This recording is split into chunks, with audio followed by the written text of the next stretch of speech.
Case چل رہا تھا میں آپ کے کئی پروگرام میں آیا جی میں اس وقت بھی کہہ رہا تھا کہ سپریم کورٹ آف پاکستان کو ان معاملات میں اپنے آپ کو دور رکھنا چاہیے. انہوں نے کبھی بھی کسی نیب کے کیسز میں سپریم کورٹ کے جج کو نہیں بٹھایا. انہوں نے کبھی بھی ایسا معاملہ نہیں کیا. وہ لگنا چاہیے تھا کہ انصاف کے ادارے کسی چوائس یا کسی پسند یا ناپسند کے بغیر فیصلہ کرتے ہیں. ٹھیک. اگر کل کوئی عدالت فیصلہ کرتی تھی وہ بھی غلط تھی, اگر آج کرتی ہے وہ بھی غلط ہے.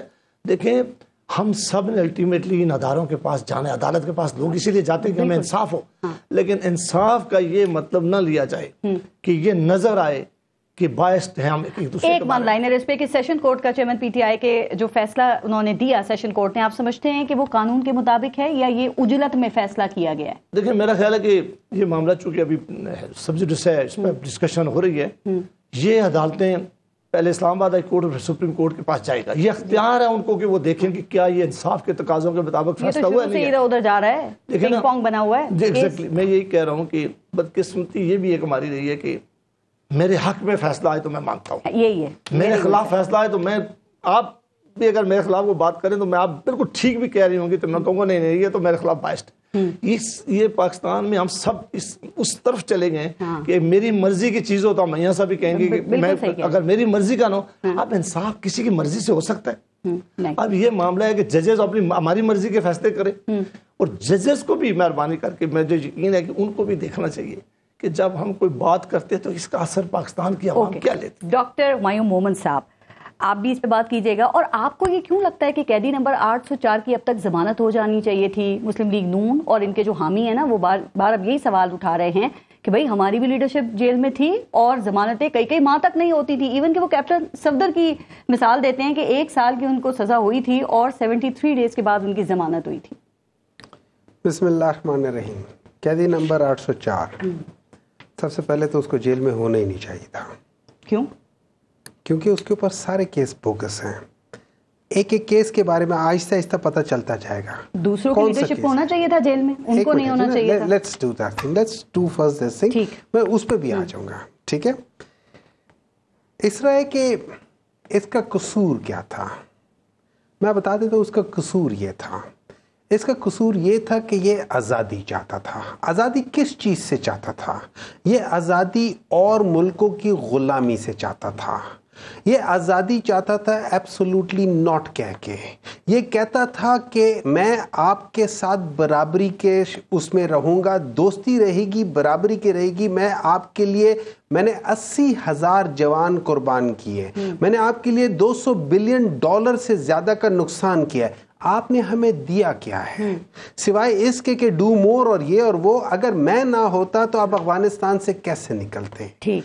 اگر یہ میں اس نے پاکستان کو کرنے کے لیے اس نے کہا کہ میں رشیا کے پاس جا کے پاکستان کے لیے جو چیز صحیح ہے وہ کرنا چاہتا ہوں. یہ اس قیدی نمبر 804 کا قصور تھا. اور اس قصور کے بعد کیا یہ جسٹیفائی ہو جاتا ہے کہ اگر وہ اپنے اثاثوں کو ڈکلیئر نہیں کرتے پیپرز کے اندر, یہ چیزیں جسٹیفائی ہو جاتی ہیں؟ سن لے, سب سے پہلے وہ کیس بھی غلط ہے. اس کیس میں ٹائم باؤنڈ ہے, ود ان میرے خیال میں 180 ڈیز کے اندر ہونا چاہیے, اس کے بعد نہیں. اس کے بعد یہ ٹائم باؤنڈ ہے. یہ سارا کا سارا کیس جو تھا نا اس میں, اچھا اس میں بھی انہوں نے ساری چیزیں ڈکلیئر کی اپنے اس میں. آپ کے الیکشن کے جو فارم ہوتا ہے وہ جو الیکشن کمیشن دیتا ہوتا ہے, ہم سب کو دیتا ہوتا ہے as a parliamentarian. Javed Abbasi صاحب نے بھی اپنے ٹائم پہ سارے بھرے ہوئے ہیں. یہ یاد رکھیں اس کے اندر اٹ از ناٹ کلیرٹی کہ میں نے اگر یہ کپ خریدا ہے اور بیچ دیا ہے تو میں اس کے پیسے لکھوں گا یا پوری ٹرانزیکشن لکھوں گا کہ میں نے یہ اتنے کا خریدا. نارملی یہ ہوتا ہے کہ اس دن میرے پاس جو اکاؤنٹ آپ نے اٹھا دیا, یہ آپ کے بکلا کر رہے ہیں سر. دیکھیں میرٹ پہ تو کیس لڑا ہی نہیں آپ نے عدالت کے اندر, ورنہ حالات یہ نہیں ہوتے شاید. اسی بات پہ کہا گیا تھا, یہی سب کچھ کہا گیا تھا, لیکن کسی کو جج صاحب کسی کو سنتے تو صحیح نا, انہوں نے سنا نہیں. اب اس سے زیادہ ایک جج کی کیا تذلیل ہوگی کہ اس کو نکال دیا ہے. اس خود چیف جسٹس صاحب کہہ رہے ہیں کہ اس نے غلط کیا ہے. چیف جسٹس جو سپریم کورٹ کے وہ بھی کہہ رہے کہ یہ غلط ہے. دیکھیں اچھا ویسے نکالا نہیں ہے ان کو OSD بنا دیا گیا ہے, لیکن وہ خود ریزن بتا رہے ہیں کہ انہوں نے چیف جسٹس سے کہا تھا کہ سیکیورٹی ایشوز ہیں مجھے, آفیشل آن اسپیشل ڈیوٹی, ٹھیک ہے نا, ہی ایکچولی ابھی نہیں ہے, یہ سیکیورٹی ایشو تھے مجھے, actually he was official on special duty during the court. ان سے اسپیشل ڈیوٹی لی گئی تھی کہ بھائی 5 دنوں میں جیسا مرضی ہے, صحیح غلط ہے فیصلہ کرو, بھاگو. ٹھیک, وہ فیصلہ تھا. اچھا اب آ جاتے ہیں بات تھوڑی سی کہ پرانے لیڈر صاحب. دیکھیں مجھے ان کے کیسز سے وہ نہیں ہے, مجھے اس چیز سے پرابلم ہے کہ میں پاکستانی ہوں, میرا prime minister, sitting prime minister ایک غیر ملکی چھوٹی سی کمپنی کا ملازم ہے آن پیپرز. ٹھیک ہے, مجھے اس بات سے مجھے پرابلم ہے. اچھا میرے لحاظ سے اقامہ جو ہے نا, یہ یاد رکھیں, اقامہ is nothing but work permit. میرا پرائم منسٹر ورک پرمٹ لے کر بیٹھا ہوا ہے. یاد ہوگی, اس پہ بڑی بات ہوئی ہے. مجھے یہ بتا دیں, آپ سمجھتے ہیں چیئرمین پاکستان تحریک انصاف سے کہیں کوئی غلطی نہیں ہوئی ہے؟ وہ اپنے اصولوں کے اوپر ہی کھڑے ہوئے ہیں, چونکہ ماضی میں یہ کہا گیا کہ آپ کے جو سیاسی مخالفین ہیں نا, اگر قید میں نہ آپ ان کی سہولت کاری کرتے اور نہ جشن مناتے تو شاید آج پاکستان میں جو سیاست ہے نا وہ زندہ ہی رہتی. سر قیدی نمبر 804 کسی اور کا نمبر ہوتا. قیدی نمبر 804 ٹھیک ہے, ایک انسان ہے, غلطیاں اس نے کی ہوں گی, مانتے ہیں آپ؟ ٹھیک ہے, ہر ایک انسان کرتا ہے, آپ نے کیا, میں نے کیا, ہر ایک نے سبق بھی کیا. سیکھنا چاہیے. دیکھیں نا میری بات سنیں, اس کو جسٹیفائی نہیں کرنا. پھر دیکھیں میری بات سنیں, آپ دیکھیں گے کہ غلطی کیا ہے اس کے لحاظ سے. سب لوگ, آج میاں صاحب بھی کہہ رہے تھے یا کل کہہ رہے تھے کہ وہ کہہ رہے تھے امریکہ میں تقریر کی تھی کہ میں میاں نواز شریف کے وہ کر لوں گا. مجھے ایک بات بتائیں, امریکہ سے واپس آنے کے بعد کتنا عرصہ لگا, کچھ اتارا؟ لیکن نہیں کہنا چاہیے تھا نا. دیکھیں میری بات سنیں, مجھے ایک بات بتائیں, میاں نواز شریف صاحب نے 1990 میں کہا تھا کہ یہ جو جنا جو پارک ہے اوزا پنڈی میں, انہوں نے کہا تھا اس جگہ میں بھٹو کی عبرتناک وہ بناؤں گا کہ لوگ عبرت کریں گے. انہوں نے ان کے بھائی نے کہا تھا کہ میں ان کو گھسیٹوں گا. گھسیٹا نہیں, دیکھیں پھر گھسیٹا, دیکھیں بات سنیں, پالیٹکس میں 2 چیزیں ہوتی ہیں. پالیٹکس میں بعض چیزیں آپ کنزیوم کرنے کے لیے وہ کرتے, آپ کو ان سے مطلب نہیں ہوتا. کیا ہونا چاہیے, شاید نہیں ہونا چاہیے, شاید وہ بھی نہیں ہونا چاہیے. اگر کی جاتی ہے ان کو ماننا بھی چاہیے, جیسے ابھی انہوں نے بھی مانی کہ ہم سیاستدانوں کی غلطیاں ہیں, ہماری کمزوریاں ہیں, جس کی وجہ سے آج ہم یہاں پہ کھڑے ہوئے ہیں. ہم نے بڑی غلطیاں کی, اور اگر آپ سیکھ لیں گے تو آئندہ اس طرح کے حالات کو فیس نہیں کرنا پڑے گا. کی اور ہم بڑی تیزی سے سیکھ رہے ہیں. ہم نے وہ چیزیں ایک بات یاد رکھیں, سیاستدانوں نے خود کمزور کیا ہے خود کو. اس پہ میں 100% ایگری کرتا ہوں. اور میں یہ سمجھتا ہوں, دیکھیں میں یہ سمجھتا ہوں کہ میں اس سیاست کا نیا پلیئر ہوں. باقی لوگ پچھلے 35 سال سے, ان کا فرض بنتا تھا کہ اگر ہماری غلطی ہے تو اس غلطی کو ذرا نظر انداز کرتے ہوئے ساتھ لے کر چلیں. دیکھیں جو بڑا انسان ہوتا ہے نا, جو زیادہ اس کا ایکسپیرینس ہوتا ہے, وہ عام طور پہ اپنے سے کم ایکسپیرینس کی غلطیوں کو لے کر کے چلتا ہے. ایسی کوئی بات نہیں ہے. لیکن the problem is کہ ہم لوگ آپس کی لڑائی میں ہم ایسی بات کرتے. اس وقت جتنے بل پاس ہوئے ہیں سارے کے سارے کانسٹیٹیوشن کے خلاف ہیں. انہوں نے وہ اتنا بڑا مسئلہ کھڑا کر دیا. چلی جاؤں گی, جب پاکستان تحریک انصاف کی حکومت جا رہی تھی, آپ نے بھی اسی شہباز اسپیڈ کی رفتار سے قانون سازی کی تھی. ایسا لگتا ہے کانسٹیٹیوشنل بل نہیں کیا تھا, ایک بھی نان کانسٹیٹیوشنل. بار بار ہم ایک ہی چکر میں گھوم رہے ہیں. پارس جی بڑا فرق ہے ایسے بل پاس کرنے جو کانسٹیٹیوشن کے ساتھ ان کے ساتھ ٹکراؤ میں یا اس کے خلاف ہے, اور ایسے بل پاس کرنا جیسے فیکٹر کے فلانے, ان میں بڑا فرق ہے. حارث نواز صاحب, سر پہلے تو آپ کو نگران وزیر داخلہ اور جیل خانہ جات بننے پر سر بہت مبارک ہو. اور آپ کو پتا ہے کہ یہ بڑا ہی چیلنجنگ یہ ظاہر پورٹ فولیوز ہوتے ہیں جو کہ سندھ کے حالات ہیں, اور خاص کر آج کل جو کراچی کے حالات ہیں. سر تو آپ کو لگتا ہے کہ یہ جو چیلنجز ہیں آپ اس سے نبرد آزما ہو سکیں گے؟ پارس دیکھیں, naturally it's a big responsibility, لیکن ہمارے بڑے اسپیسیفک میں نے تو اپنے ٹارگٹس رکھے ہوئے ہیں کہ کراچی کو ہم نے جو ہے نا وہ سیف سٹی کرنا ہے. کراچی میں جو اسٹریٹ کرائم سے ختم کرنا ہے, اس کے بعد منشیات بہت زیادہ ہیں وہ ختم کرنی ہے. جو آپ کے یہاں پر افغان نیشنل کی پرابلم چل رہی ہے وہ ہم نے ٹھیک کرنی ہے, اور کچے کے ایریے میں ہم نے حالات کو ٹھیک کرنا ہے. یہ میرے I feel کہ ہمارے پولیٹیکل عزائم نہیں ہے تو we are going to work on this and I am very sure مہینے میں فارغ ڈفرنس. اللہ کرے کہ آپ یہ کر سکیں سر. اچھا اب جو پہلے ہم بات کر رہے تھے بریگیڈیئر حارث نواز صاحب، یہ بتائیے گا کہ ہماری جو یہ سیاست ہے یہ نمبر گیم سے آگے کیوں نہیں جاتی سر؟ اب ہمارے ہاں جو نئی نسل سیاست میں آنا چاہتی ہے وہ سنتے ہیں قیدی نمبرز، وہ سنتے ہیں وہ پھانسی کا گھاٹ، وہ جیل کی چکی اور کریک ڈاؤن، گرفتاریاں، اس جیسے الفاظ وہ سن رہے ہیں. دنیا میں ہمارا جو چہرہ جا رہا ہے سر، کیا خیال ہے کہ اس سے ملک کا کتنا نقصان ہو رہا ہے؟ آپ کیا سمجھتے ہیں کہ اس میں کون کتنا قصوروار ہے اور یہ جو سلسلہ ہے یہ کہاں جا کے رکے گا؟ دیکھیں پارس، بات میں پرسنلی فیل کرتا ہوں کہ اگر ہماری پولیٹیشین کی گورننس اچھی ہو، وہ ڈیلیور کریں، عوام کا کانفیڈنس گین کریں، جو الیکشن لے کے آپ کا مینیفیسٹو تھا اس کے مطابق کام کریں، عوام کی بھلائی کے لیے کام کریں، تو میرے خیال میں nobody will look toward establishment also. بات یہ ہے کہ جب ہم کام نہیں کرتے، عوام اپنا کانفیڈنس لوز کر دیتے ہیں، تو پھر عوام میں ابہام پیدا شروع ہو جاتا ہے. ابھی دیکھیں نا 4-4.5 سال سے کتنے عرصے سے بات ہو رہی کہ ایک پولیٹیکل ایکولیشن کر لیں، نیشنل ڈائلاگ کر لیں، بیٹھ جائیں، تمام پولیٹیکل لیڈر بیٹھیں. آپ کے ایک پہ چیئرمین پی ٹی اے کی بات تھی کہ میں بیٹھوں گا نہیں، میں تو ان کے چوروں کے ساتھ نہیں بیٹھوں گا. سیاست میں you have to sit down, you have to show flexibility. پہلے وہ چاہتے تھے، پھر بعد میں انہوں نے بھی بند کر لیا، انہوں نے اپنا کام شروع کر دیا بیکاز دے ڈid not deliver.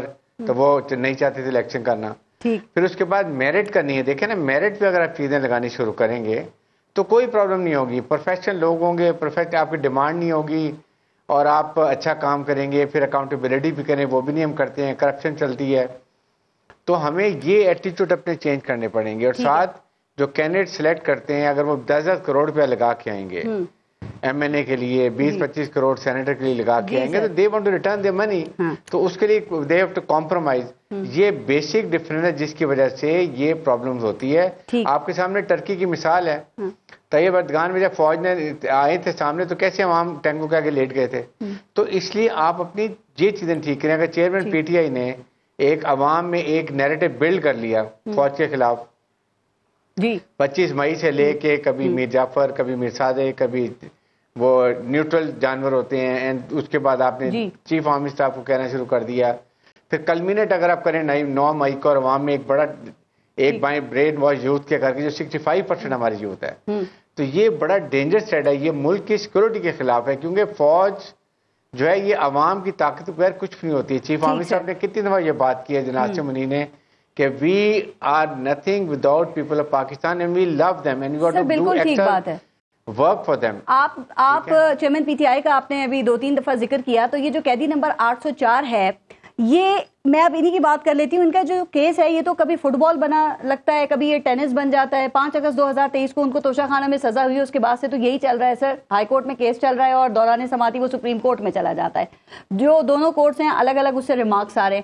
یہ کیا چل رہا ہے؟ کیا آپ سمجھتے ہیں یا آپ کو ایسا لگتا ہے کہ یہ دو قوتوں کے درمیان یہ کوئی جنگ چل رہی ہے کہ ایک قوت چیئرمین پاکستان تحریک انصاف کو اٹک جیل میں رکھنا چاہتی ہے اور ایک قوت جو ہے وہ ہر حال میں ان کو جیل سے باہر نکالنا چاہتی ہے؟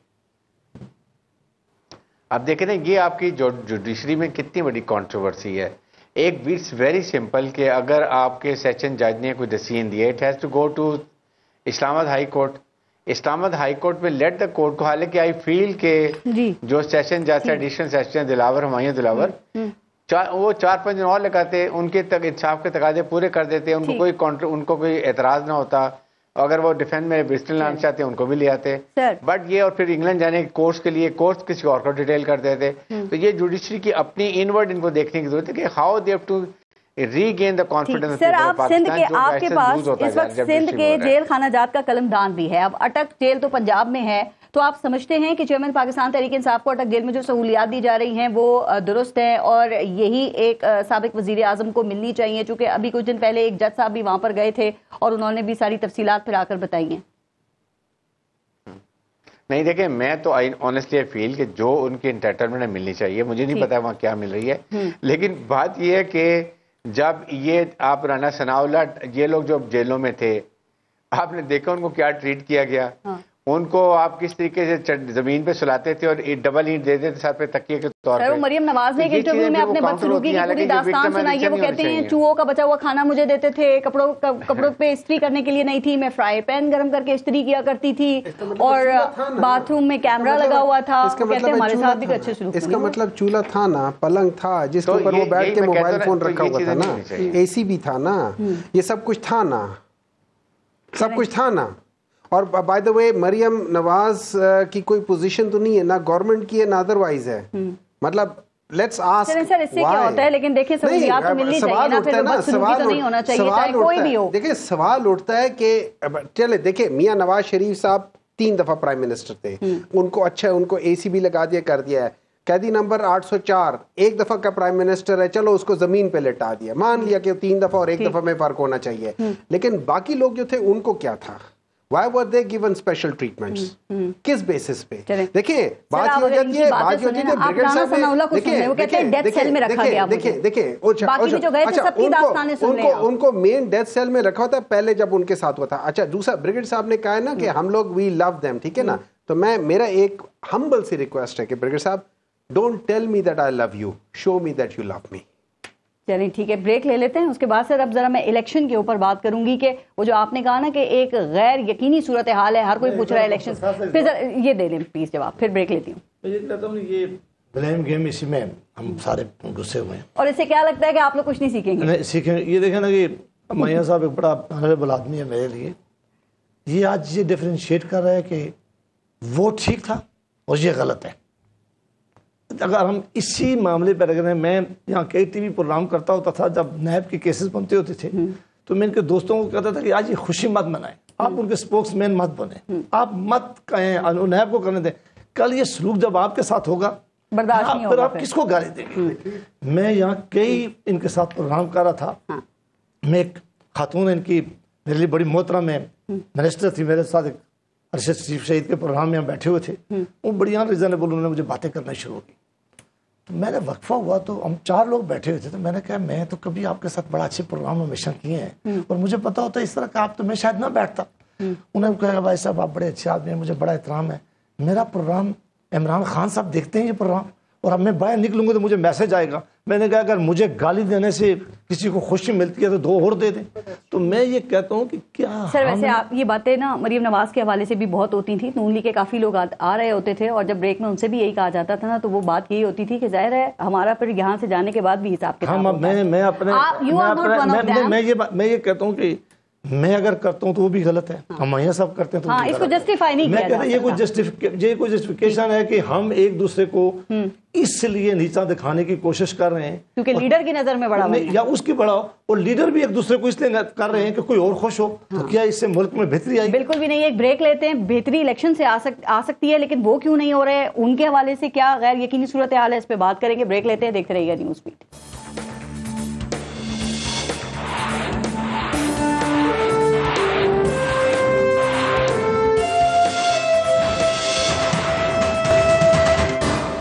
جاوید بھائی صاحب, آپ کے خیال میں یہ چیف الیکشن کمشنر کو صدر مملکت کو جوابی خط لے کر ملاقات سے انکار کرنا چاہیے تھا سر؟ اگر ملاقات کر لیتے تو اس سے کیا فرق پڑ جاتا؟ انہوں نے کل سابق یہ جو کل امریکی سفیر ہیں ڈونلڈ بلوم, ان سے بھی ملاقات کی ہے نا, اور بظاہر اس کی کوئی آئینی ضرورت بھی نہیں تھی اور کوئی وجہ بھی سامنے نہیں آئی. تو اپنے ملک کے صدر سے اگر ملاقات کر لیتے اور کچھ آئینی نکات ڈسکس کر لیتے تو اس میں کیا برائی تھی؟ دونوں آئینی عہدے ہیں, دونوں نے تقریم ایک دوسرے کی نہیں کرنی, تو پھر کس نے کرنی؟ دیکھیں یہ تو سوال بنتا ہے الیکشن کمیشن کے, آپ کسی اسپوکس مین سے خیال آپ کا کیا ہے کہ ملنا چاہیے تھا کہ نہیں؟ دیکھیں یہ دونوں مسئلہ تو حل ہونا ہے نا سر. یہ دونوں طریقے جو ہیں اس میں بڑی, چونکہ پریزیڈنٹ صاحب نے جو شاید خط لکھا ہے, انہوں نے کہا کہ میں الیکشن کے حوالے سے میٹنگ کرنا چاہتا ہوں. جی تاریخ ہے, الیکشن کمیشن ایک پوزیشن لے چکا ہے, وہ آپ کی نظر میں ٹھیک ہے غلط ہے, انہوں نے کہا کہ ہم الیکشن ڈیلیمیٹیشن سے پہلے نہیں کروا سکتے, فیصلہ وہ کر دیتی ہے. اب الیکشن کمیشن کا یہ اختیار ہے کہ لا میں امینڈمنٹ ہو گئی ہے, یہاں سب وہ الیکشن لاز میں سیکشن 57 میں, اس کے مطابق اب یہ پریزیڈنٹ صاحب کے پاس یہ پاور نہیں چھوڑی پارلیمنٹ نے کہ اگر اسمبلی کہیں ڈیزالو ہوگی تو ڈیٹ پریزیڈنٹ صاحب دیں گے. انہوں نے یہ ڈیٹ اختیار الیکشن کمیشن کو دی. تو اگر ملک کی پارلیمنٹ نے پریزیڈنسی اختیار دے کے الیکشن کمیشن کو دے دیا تو پھر میرا خیال ہے کہ ان کی سر یہ جو آرٹیکل 48(5) ہے یہ تو صدر مملکت کو اختیار دیتا ہے نا کہ وہ الیکشن کی تاریخ دے سکے، چونکہ اس وقت ہمارے یہاں تو بڑی بحث یہ بھی چل رہی ہے کہ آئین زیادہ امپورٹنٹ ہے یا پھر یہ جو ایکٹ ہے وہ زیادہ امپورٹنٹ ہے، اور یہ فیصلہ بھی اب الیکشن کمیشن نہیں کرنا ہے سر، انہوں نے اس کی تشریح کرنی ہے کہ آرٹیکل 48(5) اور آرٹیکل 58(2) کو ساتھ ملا کے پڑھنا ہے یا اس کو انفرادی طور پہ دیکھنا ہے؟ میرا خیال ہے کہ آپ اپنا سوال کو ریفریز کرتی تو اس میں ایک اور کلاس بھی ڈال دیں گے. اس وقت 3 کانسٹیٹیوشن کی میری نظر میں کلاسز جو ہیں ایک ہی دفعہ اپلیکیبل ہو گئی ہیں. ایک کلاس یہ ہے کہ وہ کہتی ہے کہ جو ہی اسمبلی ڈیزالو ہوئے گی الیکشن جو ہیں یا وہ 90 ڈے یا 60 ڈے میں. دوسری ایک کلاس جو ہے وہ کہتی ہے کہ نہیں، وہ کہتی ہے کہ اگر سینسس ایک دفعہ نوٹیفائی ہو جائے اس کے بعد ڈی لمیٹیشن بہت ضروری ہے. تیسری یہ آرٹیکل 222 کی بات کریں، اور ایک یہ کہتی تھی کہ پریزیڈنٹ صاحب کو بھی جو پاور آپ نے. اب چونکہ یہ معاملہ کسی فورم پہ جا کے ڈیٹرمن ہونا ہے، اور ایک اور بھی آرٹیکل تھی کہ جو کیئر ٹیکر سیٹ اپ آئے گا وہ خاص پیریڈ کے لیے آئے گا 90 دن. یہ نہیں ہو سکتا. میری نظر میں میری بڑی ڈیفرنٹ پوزیشن ہے. میں سمجھتا ہوں کہ خیبر پختونخوا اور پنجاب میں جو کیئر ٹیکر آیا تھا اس کو اپنا اس کے خاص ٹرم تھی. وہ آئینی نہیں ہے اس وقت ان کا سٹیٹس آپ کے خیال میں؟ میرا ذاتی خیال ہے کہ ان کے لیے کہیں نہ کہیں بات ہونی چاہیے تھی کہ کیا ان کو یہ پیریڈ بڑھایا جا سکتا ہے، کیا ایسی کوئی پروویژن موجود ہے. کہ اس کی وجہ یہ ہے کہ جس صوبے سے میرا تعلق ہے وہاں اتنے عرصے سے پروونشل اسمبلی نہیں ہے. اسی طرح پنجاب میں بھی پروونشل اسمبلی کام نہیں کرتی رہی ہے.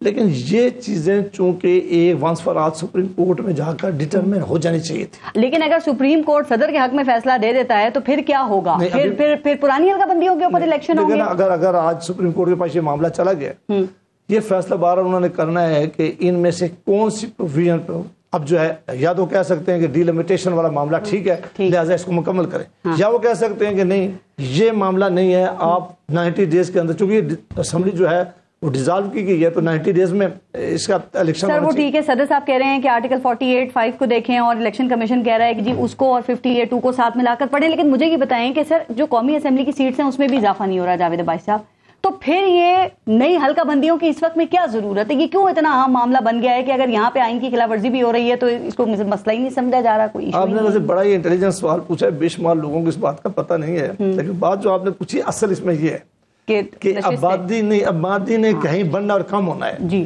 کانسٹیٹیوشن نے کہہ دیا کہ ہر صوبے کو سیٹیں الاٹ ہو گئی ہیں، اس کے لیے آئینی امینڈمنٹ چاہیے، اس کے بغیر اور وہ نہیں کیسے کر ہی نہیں سکتا کوئی. لہٰذا مجھے یہی لگتا ہے کہ یہ اتنا بڑا ایشو آگے کچھ دنوں میں شاید آ جائے گا. ابھی تو کسی نے شاید اس کو دیکھا ہی نہیں. میں ویری ہیپی کہ آپ نے بڑا نہیں، میں ہم پچھلے ہفتے بھی اس کے اوپر سر بات کر رہے تھے. ڈاکٹر محمد صاحب، صدر مملکت پہ یہ الزام ہے کہ وہ ریاست کے سربراہ کے بجائے نا وہ پاکستان تحریک انصاف کے کارکن بنے ہوئے ہیں. کبھی ان کا عملہ ان کی بات کرنے سے ماننے سے انکار کر دیتا ہے، کبھی چیف الیکشن کمشنر ان سے ملاقات کے لیے انکار کر دیتے ہیں. سر تو آپ کے خیال میں صدر مملکت بھی کہیں غلط ہیں؟ ان کی بھی کچھ غلطیاں ہیں کہ نہیں؟ دیکھیں، سب سے پہلے تو اس سے زیادہ شرم کی بات کیا ہو سکتی ہے کہ irrespective of who is the صدر، جو ایوان صدر ہے وہ سب سے بڑا جو عہدہ ہے پاکستان میں وہ ہے. تو جب ایوان صدر ایک اور کانسٹیٹیوشنل ادارے کے ہیڈ کو کہتا ہے کہ آؤ مشورہ کرو، انہوں نے یہ نہیں کہا کہ کیا کرنا کیا، انہوں نے کہا آؤ مشورہ کرو، مل لینا چاہیے تھا ان کو. ٹھیک ہے. تو یہ جو رویہ تھا الیکشن کمیشن کا that was totally unacceptable. ٹھیک. اس سے زیادہ مطلب میرے لحاظ سے غلط رویہ کسی کا نہیں ہو سکتا. اب آ جاتے ہیں تھوڑے سے اس کی باتوں میں. جوابی خط جو انہوں نے لکھا ہے الیکشن کمشنر، دیکھیں جوابی خط تو جو مرضی وہ لکھیں نا. جب آپ نہیں جو مرضی وہ کہہ رہے ہیں آرٹیکل 48(5) کو آرٹیکل 52 کے ساتھ پڑھا جائے، 58(2) کے ساتھ. ٹھیک ہے. 58(2) جو کسی 58(2) بھی جو تھا نا وہ تو ختم ہو گیا تھا، ٹھیک ہے نا. اب اس میں 58 اگر آپ پڑھ لیں تو اس میں کسی جگہ پہ بھی یہ نہیں لکھا ہوا کہ وہ کون کرے گا، یہ بلائے گا کون، الیکشن ڈیٹ کون دے گا. لیکن اگر آپ آرٹیکل 48(5) جس کا بھی ذکر ہوا تھا، ٹھیک ہے، اس میں اگر آپ دیکھیں اس کی جو لینگویج ہے نا وہ لینگویج کہتے ہیں notwithstanding what is in clause number 1 the president shall give the time. ٹھیک ہے. اچھا، یہ جو پورا آرٹیکل ہے اس کی جو 48 ہے یہ بیسیکلی کس کے بارے میں؟ یہ بیسیکلی ہے with reference to advice of the prime minister or the cabinet کہ وہ صدر کو کہے کہ آپ یہ کر لو, جیسا کہ ابھی ہوا, ٹھیک ہے. اچھا اس کے بعد جب وہ ہو جاتا ہے, ڈیزالو ہو جاتا ہے, ختم ہو گیا, اب صدر وہ دیتا ہے, ٹھیک ہے. تو اس لحاظ سے یہ ہوتا ہے. اب اس کے بعد وہ کہتے ہیں, ریفرنس دیتے ہیں ایک الیکشن ایکٹ کا, ٹھیک ہے, کہ اس الیکشن ایکٹ جو ہے نا وہ سب آرڈینیٹ ایکٹ ہے to the constitution. It cannot surpass the constitution. یہ بہت اچھی بات ہے. آپ کو پتا ہے جب سسٹم کوئی فیصلہ یہاں پہ کر لیتا ہے تو وہی ہوتا ہے. 14 مئی کو سسٹم نے نہیں فیصلہ کیا کہ الیکشن نہیں ہوں گے, پھر صدر صاحب بھی نہیں کرا سکے اور سپریم کورٹ کا فیصلہ بھی. آپ دیکھیں اس کا مطلب ہے, اس کا مطلب ہے اس کا مطلب یہ ہے کہ آپ یہ کہہ رہی ہیں کہ جو سسٹم سے آپ کی مراد یہ ہے کہ کوئی ایسا سسٹم ہے جو کہ اس چیز کے اندر نہیں, وہ اس سے باہر ہے اور وہ کنٹرول کر رہا ہے. Is that what you mean? Sir Qasim sorry کی رولنگ دیکھیں آپ, سیاستدان بھی اس میں شامل ہیں. ٹھیک ہے, میں بتاتا ہوں قاسم سوری صاحب کی جو, اچھا یہ ایک اور بات یاد رکھیے, یہ جو ان سے ملنے آئے تھے نا, جن سے انہوں نے کہہ دیا کہ ڈونلڈ رو سے ہم مل لیں گے, ڈونلڈ رو وہی شخص ہے, لو ہے میرے خیال میں, ٹھیک ہے. ابھی جو سبین ہے وہ ڈونلڈ بلوم ہے. جی بلوم ہے, اچھا ٹھیک ہے, وہ ابھی بہت دور بیٹھا ہوا ہے. سر وہ امریکہ والے ہیں.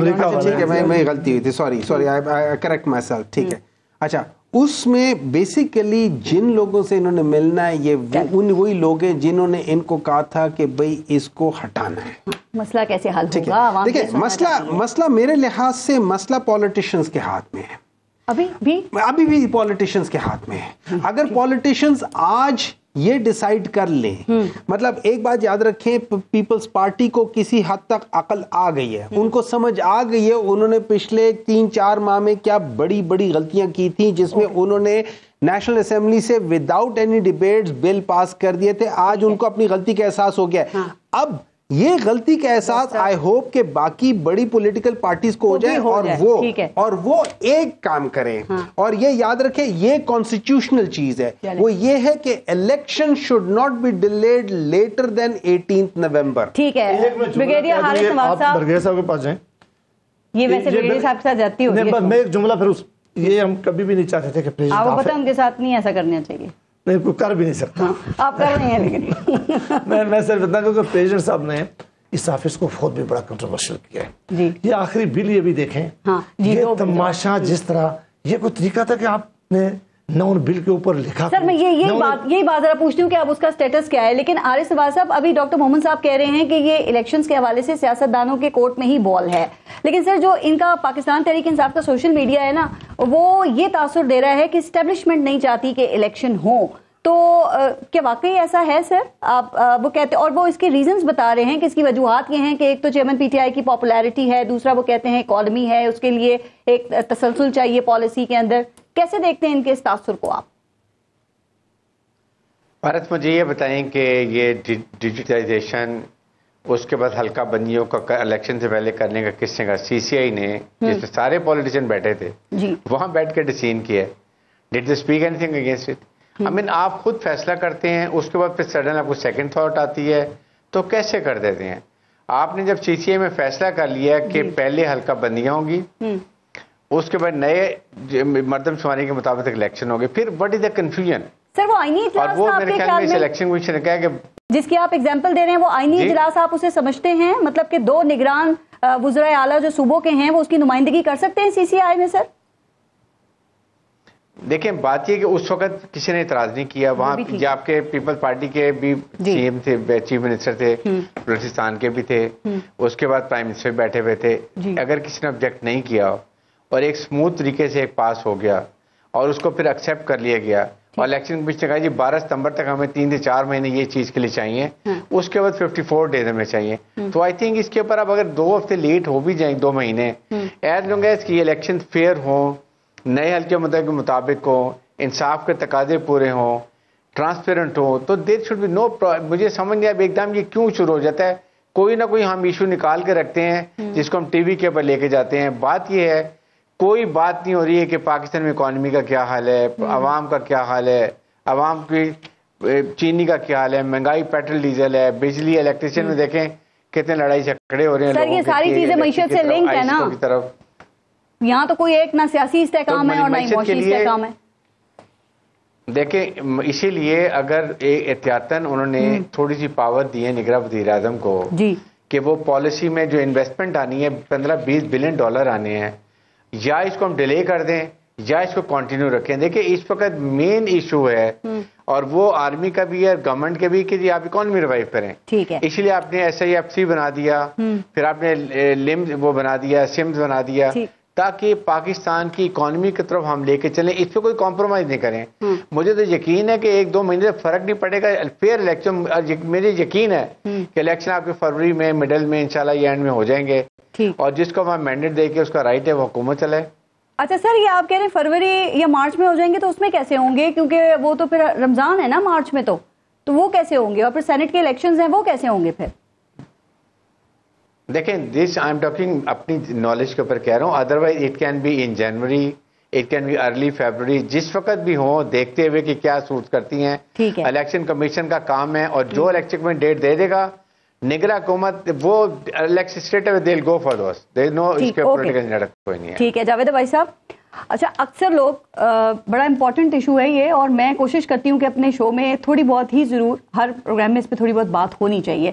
یہ اکثر لوگ ملتے ہیں نا تو وہ یہ کہتے ہیں کہ 2 پنکھے ہیں گھر میں اور 2-4 انرجی سیورز ہیں، ایک پانی کی موٹر ہے، فریج ہے، آئرن ہے، اور یہ ان کا ٹوٹل استعمال ہے بجلی کا، اور بجلی کا بل آیا ہے 30,000 سے لے کے 50,000 تک.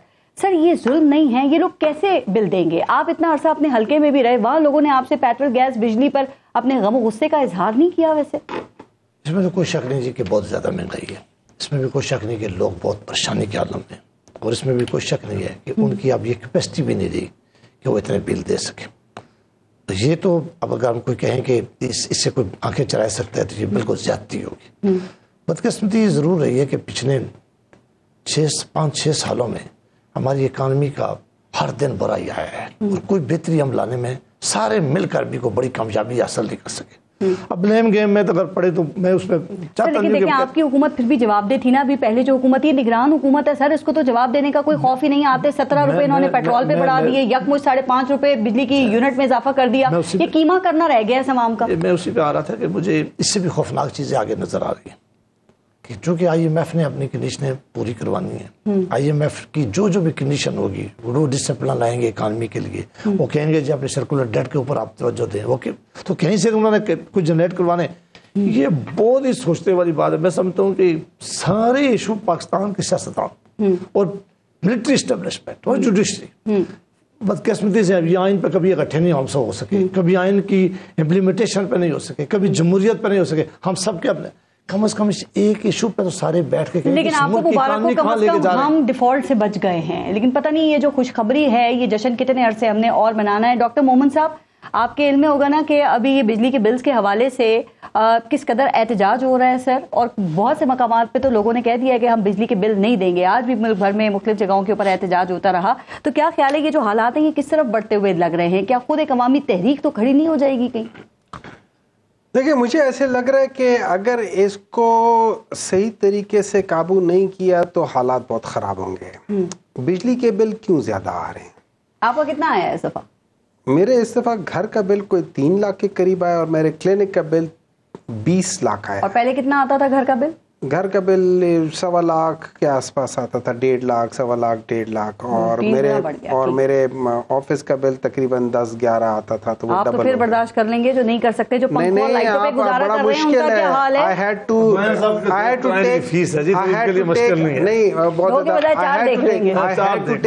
had to take a loan to pay for it. Bank سے اوور ڈرافٹ لیا. کوئی آ ہی نہیں رہا پاکستان، کوئی ٹریٹمنٹ کرا ہی نہیں رہا، کیونکہ میرے پاس جو لوگ ہیں وہ تو الیکٹیو ایمرجنسی تو ہے نہیں، تو لوگ آتے نہیں ہیں، کراتے نہیں ہیں، تو حالات بڑے سخت ہیں. لیکن دیکھیں بات یہ ہو جاتی ہے، ہمیں ایک دفعہ بیٹھ کے دیکھنا پڑے گا یہ حالات ہوئے کیوں ہیں. جاوید صاحب نے کہا کہ پچھلے 5 سال میں جاوید صاحب کو اس کے نہیں، میں فیکٹس اینڈ فگرز بتاتا ہوں کہ پچھلے 4 سالوں میں دیکھیں پاکستان تحریک انصاف جب آئی تھی ہمیں 6 ملا تھا، 5.9 سم تھنگ ملا تھا، اچھی بات ہے. اس کے بعد ہم لوگوں نے اپنی پالیسی چینج کی تھی. ہم نے پوری